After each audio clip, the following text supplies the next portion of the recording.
யோகாசனங்கள்.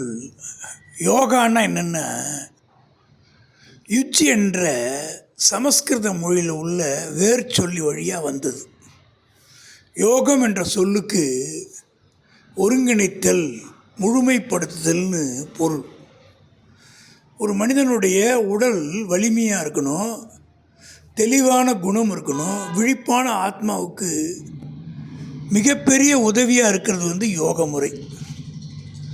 என்ன நன்மை வரும்னு கேட்டிங்கன்னா, உலகத்தில் இருக்கிற எல்லா செல்வத்தை விட உடல் நலம்தான் ரொம்ப முக்கியமானது. ஏன்னா சேர்க்கிற பணம் நமக்கு சுகம் தருமோ இல்லையோ, ஆரோக்கியமாக இருக்கிறது தான் சுகத்தை கொடுக்கும். அதனால தான் சத்து சகல சுகங்களையும் அளிப்பதால் உடம்புல இருக்கக்கூடிய சத்தான சாப்பாடு சாப்பிட்ணுன்னு சொல்கிறாங்க. அதான் மாற்றி என்ன சொல்லிவிட்றாங்க, சொத்து சுகம்னு சொல்கிறாங்க. சத்து குறையும் போது நோய்கள் வருது, உடல் நலத்தை கெடுத்து உடல் பலத்தையும் அழிச்சிடுது, மனிதனுடைய வளத்தை குறைக்குது. என்னதான் பணம் இருந்தாலும் நடக்காமல் இருந்தால் ஒரு மனுஷனுக்கு நிம்மதி கிடைக்குமா? அப்போ மகிழ்ச்சி நாசமாயிடுது.